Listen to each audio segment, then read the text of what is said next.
And welcome back, everybody, to another episode of Double Down with Breslo, where we cover everything involved in the business of sports betting. And speaking of business, who better to bring on than a venture capitalist in the field of sports betting? We have a great guest for us today, Lloyd Danzig, who's the managing partner at Sharp Alpha Advisors, a venture capital group focused on the business of sports betting. Lloyd, welcome to the program. Thanks for having me. It's great to be here. I appreciate it. Did I get the introduction correct? Nailed it. So first, let's start with not your name. I already covered that and why Lloyd is spelled with two L's. But let's talk about the name of the venture capital group that you guys, Sharp Alpha Advisors. What is Sharp Alpha? Where does that come from?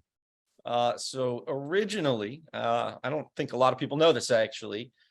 Prior to starting a venture fund, we were briefly considering an algorithmic hedge fund that would trade sports like the way traditional hedge funds trade stocks and other securities, and would focus on making wagers instead of purchasing traditional securities. And there are many other groups, especially now, that do this, but in 2018, it was certainly a much less popular business model in the US. In the world of finance, alpha is the term for the excess return that you generate as an investor above a particular benchmark or above what you could generate in a risk-free manner. And Sharp is the term in sports betting and gambling in general that refers to the smarter, more educated, more information-prone type of investments. And so in theory, the Sharp Alpha should be the excess return generated by smart investors, whether that is deploying investment capital as a sports wager or investing in businesses in the space. So that was the genesis of the name, is that we are the ones creating the Sharp Alpha for our investors. I love it. Explain to me again, you're saying that business that you guys originally had planned to do, I didn't quite understand what that was. And you said now there's others doing it. Yeah, so very briefly, we contemplated, and at the time that we created the entity named Sharp Alpha Advisors, we contemplated raising capital from investors in almost a mutual fund structure. In a traditional mutual fund, you raise money from investors and you buy and sell different stocks, and each of your investors have their positions rise and fall according to the success of your trading strategy.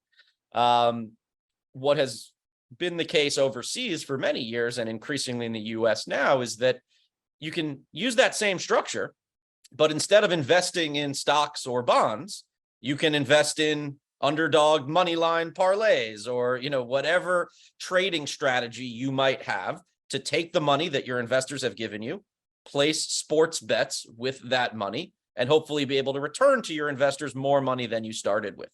And so although it's not, I suppose, the type of business model that you hear about on CNBC frequently, there are a number of groups, both in the US and abroad, that run these, you might call them sports trading hedge funds, where you raise money from outside investors, you have a particular strategy through which you decide which bets have attractive expected value, you make those bets with the capital your investors have given you, and then hopefully you have a lot more capital than that to return to them, just as they would receive had you had a more traditional mutual fund. So it's super interesting. So, well, that's similar. You hear about syndicates in Vegas, right? Isn't that essentially what you're talking about, is a syndicate? Absolutely. And in some cases, those terms may be referred to interchangeably. Conventionally, in a syndicate, the investors are also participants in the group who are involved in laying bets down and getting bets down. Although you are right that some syndicates are structured such that many different entities pool money together, and only a few of the entities that function sort of like a general partner of a firm are the ones deciding on which bets are placed. And so certainly there are situations in which syndicate or fund could be used perhaps interchangeably here, but there are others where there are, I think, some important and noteworthy nuances that slightly differentiate a traditional syndicate from a proper SEC regulated Reg D private placement fund.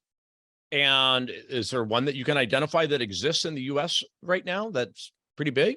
Not that I'll call out here publicly, most likely, but there are a few, and perhaps what I can mention, because this is certainly a matter of public record. The most sophisticated quantitative investment firms in the world, perhaps Susquehanna Investment Group being chief among them, have long run sports trading desks or firms that invest investor capital in sports betting strategies. Susquehanna, of course, is based in the US with their headquarters in Philadelphia, but they have been running their sports trading fund business off of Betfair out of a Dublin subsidiary called Nelly Analytics for quite some time now. So there are some complexities, and there are some US-based firms that leverage European and UK-based subsidiaries to execute their trades. But increasingly, as sports betting exchanges are getting more popular in the US, there is an increase of that liquidity that is being absorbed not only by US general partners, but acting as market makers on US exchanges as well. And to be clear, these groups are taking people's money and betting them on sporting events. They're not investing in sports betting companies like what you guys are doing. They're placing bets with it. Correct. A syndicate or a sports trading hedge fund or a sports market making fund, all of which, again, are sometimes terms that are used interchangeably. And perhaps more importantly, and to your initial question, one of the things we thought about doing 5 or 6 years ago at this point was exactly that: taking money from investors, investing that in sports bets themselves, and returning capital to investors based on the success of those bets. That ended up being a short-lived business plan for reasons I'm happy to go into. But at this point, and for the last 5 years now, we have been doing the latter, which is investing into sports betting technology and media companies. Yeah. Cool. All right. Well, I'll take that as a cue to move on to that, even though I am really fascinated about these groups. And what's funny is, I mean, in California, sports betting is not permitted, but theoretically, there would be nothing wrong with me investing in a company like that who's doing sports betting in New Jersey, right? Absolutely. One of the specific stipulations that regulators we spoke with said would have to be in place is that we could not notify our investors, you in this case, of the bets that the fund was placing until after the games had been completed, because they did not want people like yourself investing as a proxy for betting on sports. They were okay with the idea that you would generate returns based on the success of a sports betting strategy, but they didn't want you in California to be able to circumvent sports betting laws, invest in our fund, and then get a readout of, hey, here's the 3 games that you effectively have money on tonight. So there were some nuances there, but yes, in theory, you as a California resident should be able to make a passive investment in an entity of the like that I'm describing. All right. Not interested in investing anymore. You just talked me out of that investment. It doesn't sound like too much fun. So give us some highlights of what you guys have invested in the sports betting arena. Yeah. Wow. I love all my children equally, of course, but to choose a few favorites, perhaps. If you or your listeners don't follow Friday Beers on Instagram, I highly recommend it. They're hilarious. We're big investors in their parent company, Almost Friday Media, which is a company sort of similar to Barstool Sports, but more elevated and more inclusive, which, among other things, causes the ceiling for the exit size to be much greater. They have a huge partnership with MGM that mimics the Penn Barstool relationship, and they do a lot in the sports gaming and entertainment arena. We did that deal with Mark Cuban and Endeavor, the owner of WWE and UFC. So some really fantastic firepower behind that company, and their content is just phenomenal. Another company we love and have now participated across several rounds in is a company called Kero, Kero, Kero Gaming.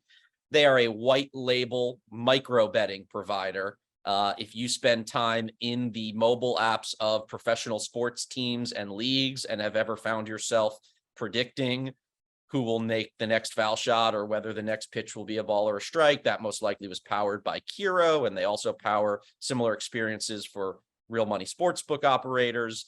There are several micro betting pricing companies out there, but what makes Kiro different and the dimension across which they win compared to other competitors is that they are really experts in curation and recommendation. At any given moment, there is a really large menu of potential micro bets that a user could make at any given point in a game. But what Kiro does through a process known as reinforcement learning with human feedback, which is how ChatGPT was trained, they surface to the user only the most salient, contextually relevant micro market, micro question that a user could be asked at a given moment, and simply ask that they swipe left for yes and swipe right for no. Will the New York Rangers kill this power play? Will LeBron make a basket in the next 2 minutes? Swipe left for yes, swipe right for no. So really love what they're doing on the recommendation and minimization of decision fatigue side.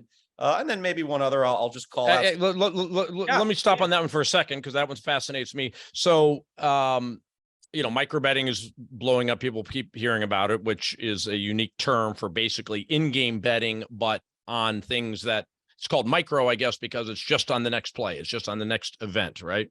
Right. Micro refers to the duration over which the bet will play out. So next pitch, next at bat. Hard to say whether next inning is just traditional in play or micro betting, but particularly when we're talking about next pitch, next at bat, next field goal, this drive, this play, that is typically what micro betting is referring to. Yeah. Well, maybe you can set me up with an interview with somebody from there when I can really dive deep into that, because I could spend a full 30 minutes on that. But just my superficial question for now is it a human that is doing it, or is it all AI computerized because it's just moving so fast? Next pitch, will they kill the power play, etc. Is it actually a human that's setting the odds, or is it all automated?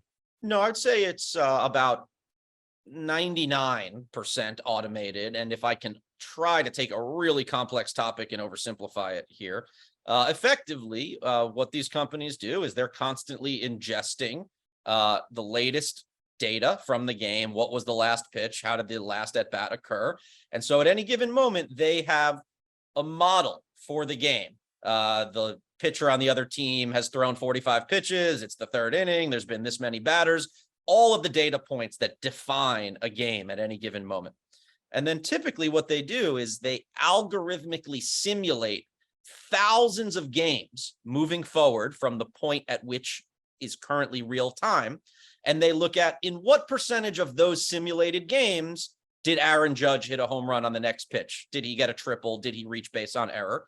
And using those frequencies or probabilities, you convert into odds at which people can make wagers. So 99% of that, the ingestion of the data, the running the data through a model to produce probabilities, the conversion of probabilities into betting odds, that is all completely automatic.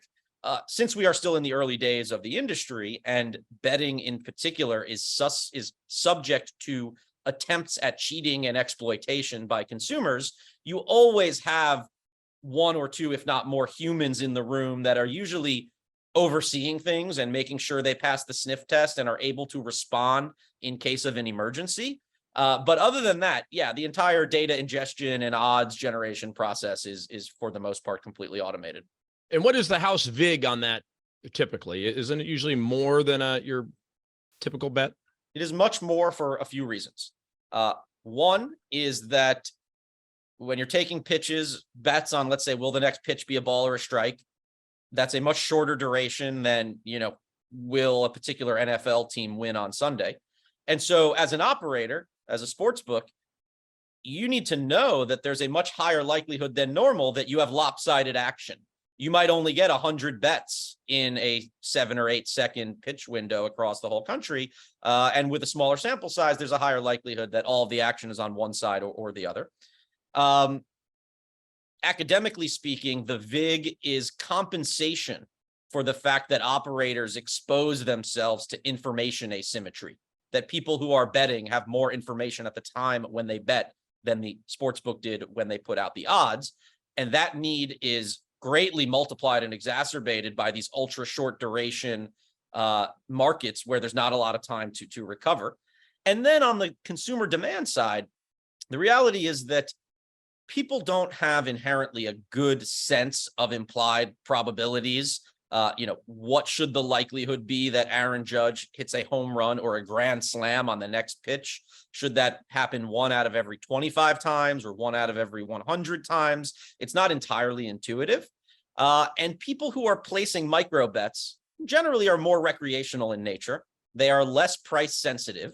You're not really able to line shop when you're micro betting because by the time you open the other app, the pitch will have already taken place. And so for all of those reasons, both from the operator side in terms of what they need to be compensated for and what they can get away with in terms of the prices they can offer consumers, you see a vastly higher hold rate, 2 to 3 times the VIG, I would say, on average, is what you see in micro betting compared to a traditional total spread or money line bet. Yeah, super interesting. Okay, that's Curo. Let's hit one more before we have to take our one break. One more I'll mention just because it's germane to our previous topic. I mentioned market makers and the growth of exchanges in the US. We backed the first betting exchange to launch in the US called Profit, which has a deal with Caesars through which it operates currently in New Jersey. They were the first. They are not the only. There are some others that have launched since, many of which we have a great amount of respect for. But Profit's product, liquidity, and the quality of the market makers that they have onboarded, who are setting the odds, making the markets, providing the liquidity, has been something we've been incredibly impressed with. And it is still early days for betting exchanges in the US, although it is not early days for them overseas. And we're really excited to see Profit expand out of New Jersey into several other jurisdictions and to onboard more institutional market makers, as it has just announced and released its API that allows both market makers and consumers to trade programmatically, which is how any sophisticated market maker or sports trader will always wish to enter their orders. Okay, so one question about that, and exchange wagering is players betting against each other. So all the website is doing is connecting those two. You're not betting against the house; you're betting against the other player, right? What do you mean by market makers when we talk about this business? So what you described is perhaps the most traditional understanding people have as to what a sports betting exchange is.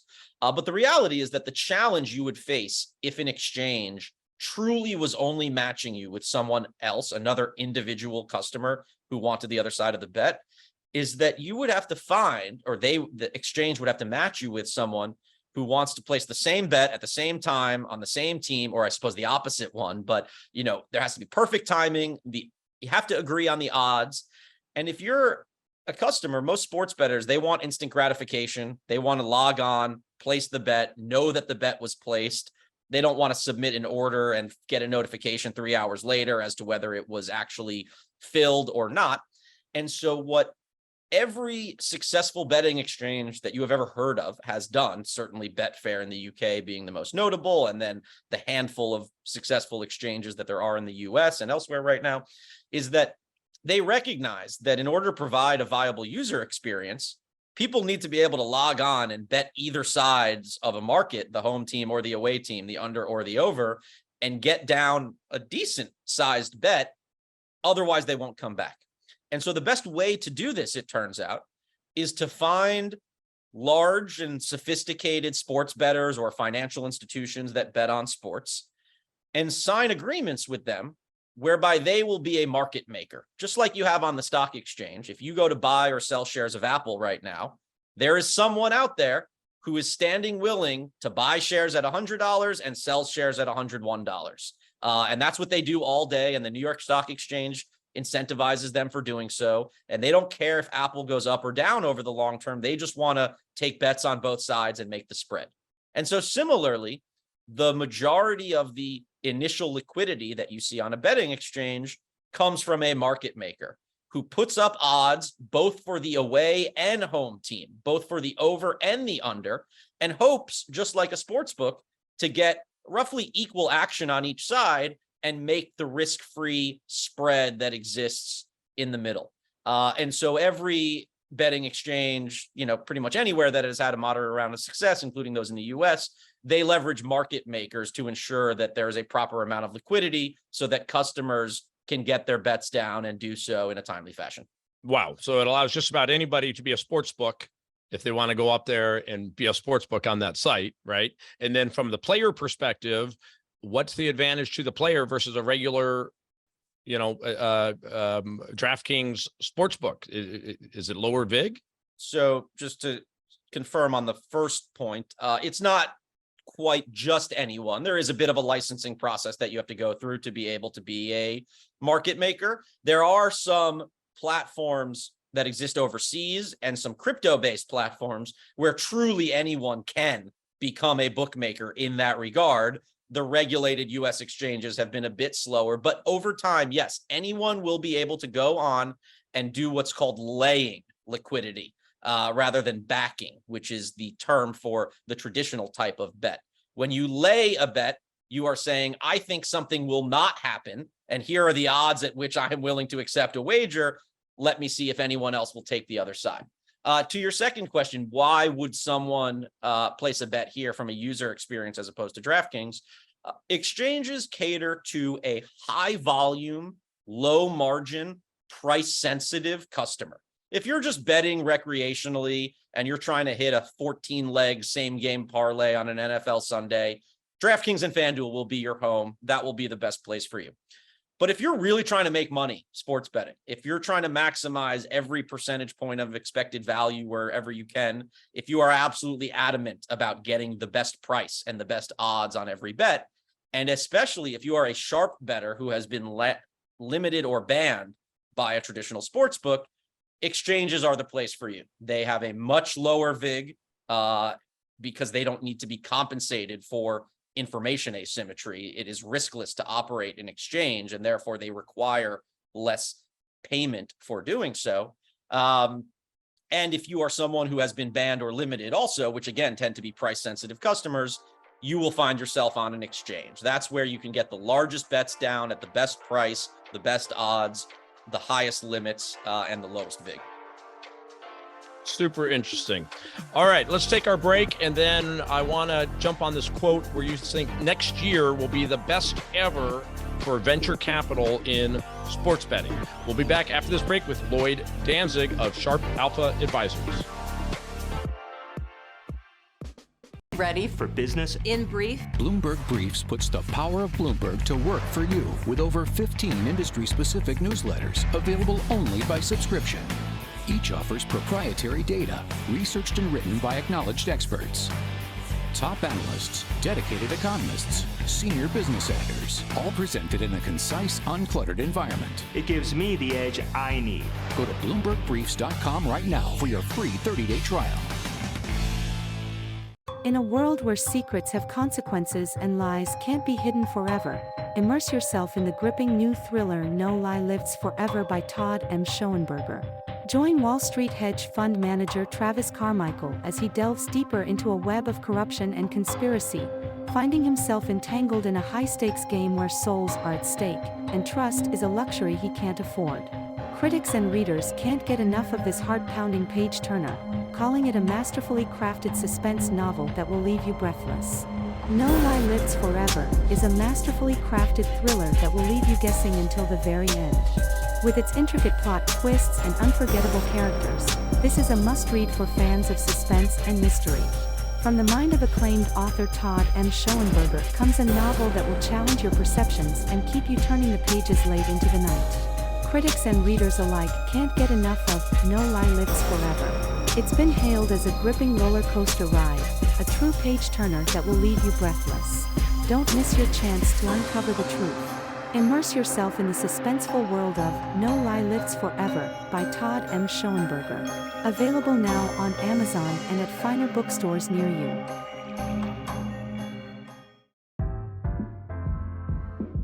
And welcome back, everybody, to Double Down with Breslo. We are talking with Lloyd Danzig, the managing partner at Sharp Alpha Advisors, a venture capital group focused on the gaming industry. And a recent quote from him is that he believes that next year, 2024, will actually be the best ever for venture capital investments. Explain that. Yeah, so, it's funny. The market has changed a lot in the last few years. both in the public and private markets, were down significantly from the valuations that we saw at the peak in 2021. And I speak often to a lot of family offices and pensions and endowments and groups that allocate to venture capital. And for those that are temporarily pausing, that are maybe not allocating to venture capital right now, I often ask, why? I ask family offices, why are you temporarily choosing not to allocate to the venture capital asset class? And one of the most common answers in the past 12 months is something like, it's just too hard for us to allocate to venture capital right now. And usually my follow-up question to them is, well, when was it easy? And they usually say 2020 and 2021, which in retrospect were the statistically worst times ever to invest in venture capital. And 2021 will probably be the worst vintage in venture capital history because firms were deploying capital at the top of the market and are not going to be able to realize returns from those investments.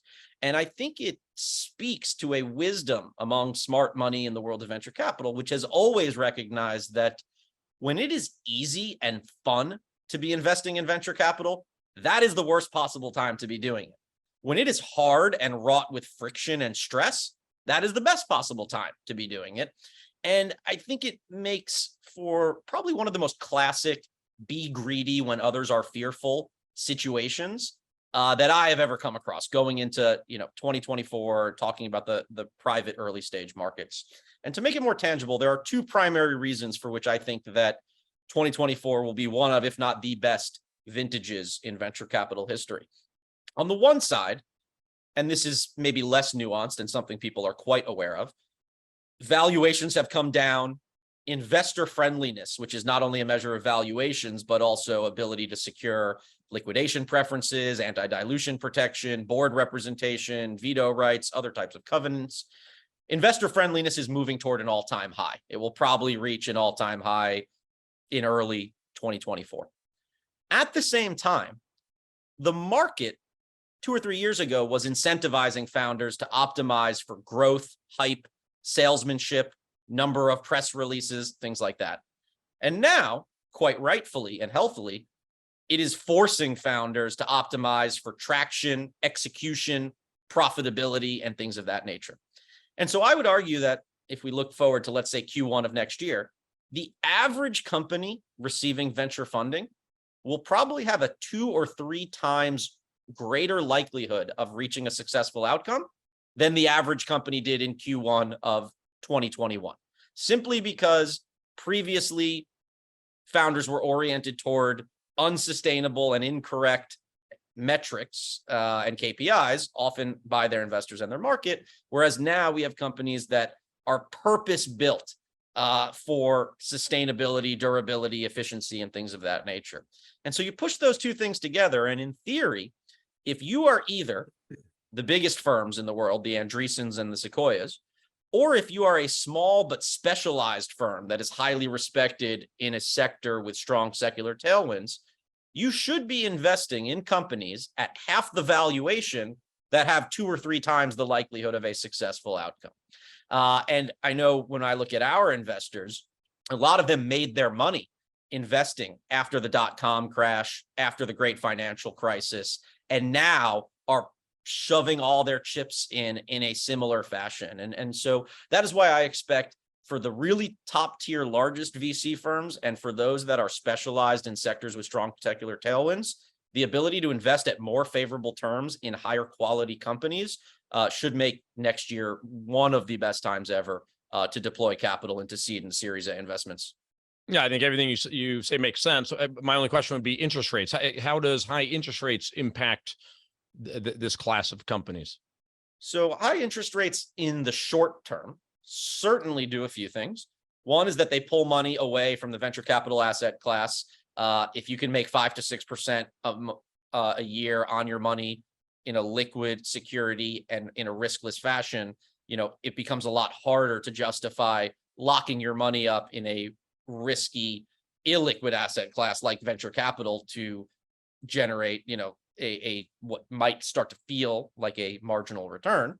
And then in a sort of more academic sense, companies are generally valued based on the net present value of their future expected cash flows. And when interest rates go up, the present value of any stream of future cash flows decreases exponentially. And that's why you're seeing everyone from the public markets down to the early stage have valuations reduced. But other than that, seed investing is investing over a 5 to 10 year, if not longer, time horizon. And who knows how interest rates will perform over that time. So if you're solving an important problem and delivering a novel, unique solution that is scalable and commercializable, I don't think interest rates represent any sort of existential risk to your company. They might slightly change for better or for worse the value per share that gets ascribed to your company when it comes time for the IPO based on interest rates and expectations at that time.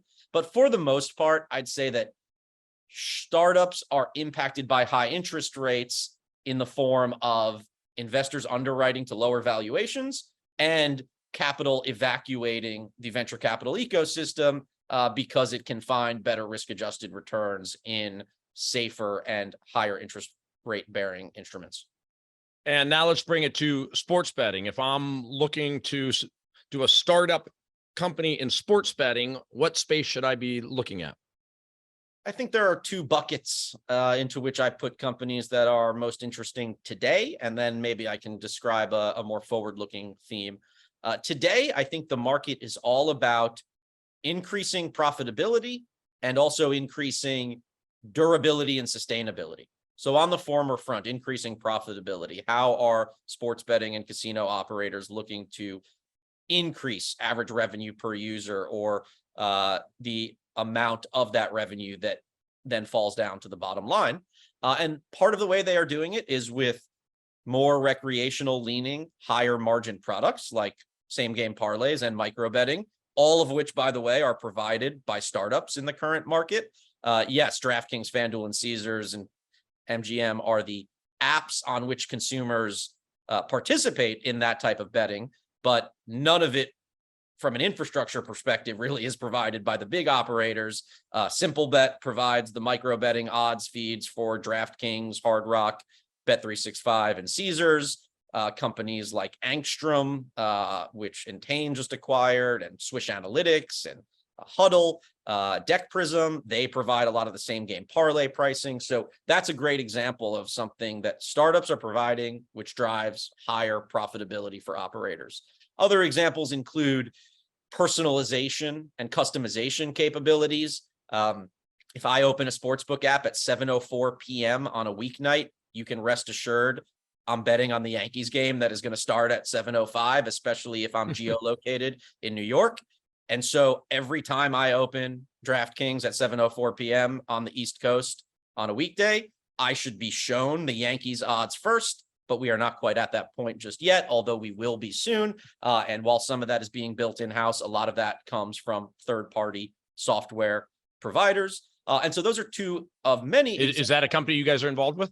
So one of the leading companies that does that is a company called Future Anthem, which we are involved with. They have real money gaming operator clients all over the world, and they provide turnkey personalization and customization capabilities. We're also involved with a company called Sharp Sports that provides an API solution that allows any platform to connect directly to its users' sportsbook accounts. So if you were building a bet tracking app or an app where people can make picks and see how they perform over time, and you wanted those users to be able to log in to DraftKings and FanDuel just once and forever be able to automatically import and auto sync to all the bets they were placing, you as a company could use the Sharp Sports API to make that happen very quickly. And you can imagine that with that data in hand, Sharp Sports in theory can see for a particular user, how much are they betting on DraftKings? How much are they betting on FanDuel? Do they place more parlays on one versus the other? What are the different dynamics across a user's wallet? And so they also have some really interesting use cases that they are able to enable in this personalization and customization bucket.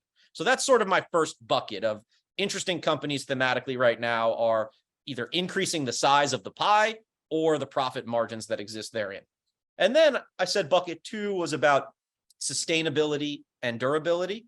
And there are a number of companies that are building responsible gaming solutions, affordability check solutions, which are now being federally mandated in the UK, better payment rails, better KYC AML infrastructure, and things of that nature. And to tie this together, Future Anthem, which I mentioned, not only do they supply operators with the ability to leverage artificial intelligence to customize each user's experience, they also monitor each user's behavior, detect deviations from responsible gaming in real time, and use that to redirect a user toward more safer forms of play.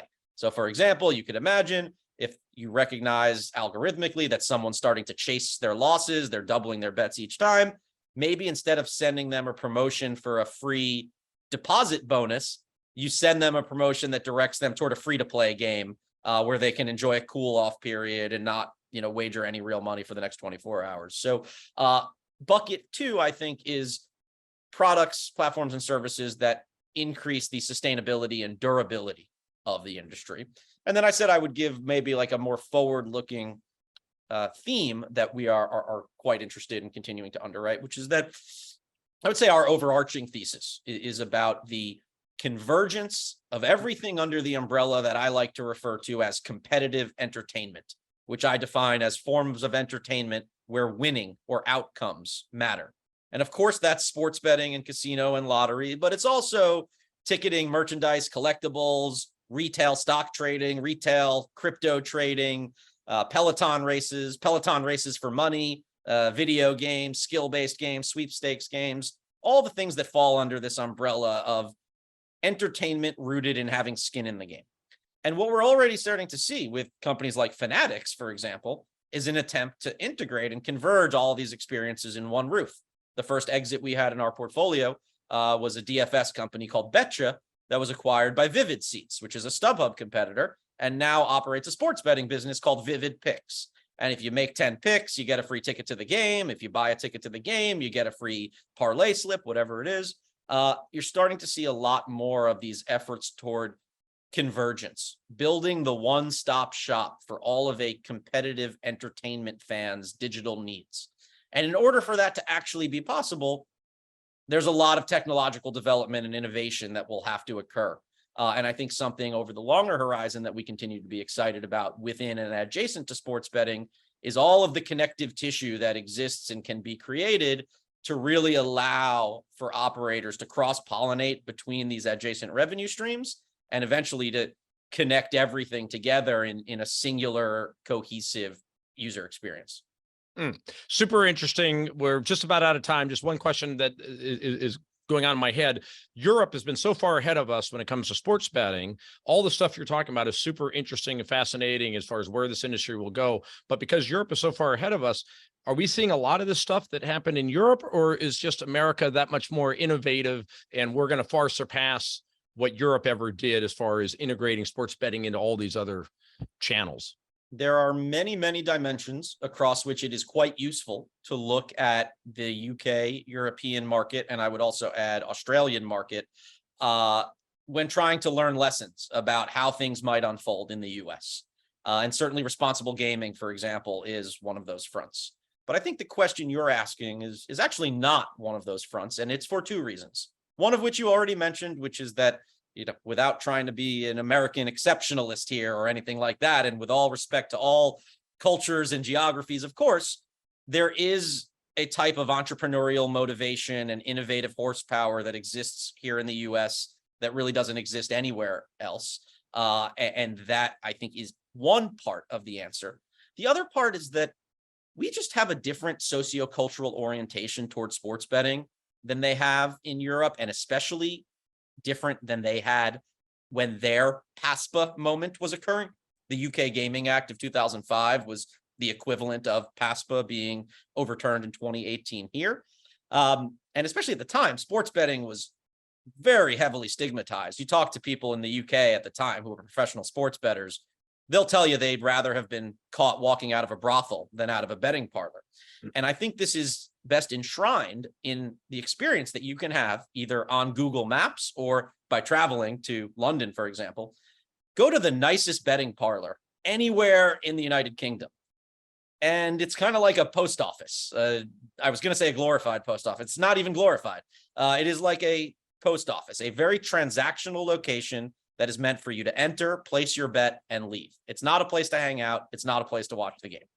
You go to a Vegas sports book, and you could argue that the actual odds are the least important facet of the entire user experience because it's about having fun. It's a place to see and be seen. It's an entertainment location. It's a social location. And I think that difference between a traditional Las Vegas sports book and a post office like UK betting parlor showcases that we here in the US have an appetite on the consumer side for integrating sports betting into our daily lives and into our social lives and into the media that we consume at a level that other more mature betting markets have never witnessed. And I think if you combine that with the entrepreneurial, innovation-focused type of horsepower that we have here, that is why you will see in some cases and on some dimensions, new innovations, new user experiences, new business models that could not have worked elsewhere and at a different time, but that have fantastic potential to work here and now. Yeah, super fascinating, and won't necessarily transfer over the pond. So just because we developed it doesn't mean then it's heading that way, because to your point, it seems like they kind of tolerate sports betting as opposed to embracing it. Yeah, I think I will say, there are cases where I do expect innovations that arise out of the US to then proliferate elsewhere. It's almost basic human nature that you don't even know what you want until you see someone else has it, and then you say, oh, I want that. And so I do think there will be some instances of that, but in other cases, there will not be because of that sociocultural divide that you just articulated. Yeah, makes sense. Lloyd, you're amazing. I think you gave everybody an awesome update on exactly where sports betting is and where it's going. Lloyd Danzig, managing partner at Sharp Alpha Advisors. Thanks so much for coming on Double Down with Breslo. Thanks for having me. Really enjoyed it. Well, hopefully we'll be able to have you on again. You're great. And thank you all for watching and listening to Double Down. We'll be back soon with another episode. Take care, everyone. I want you to smash that like button.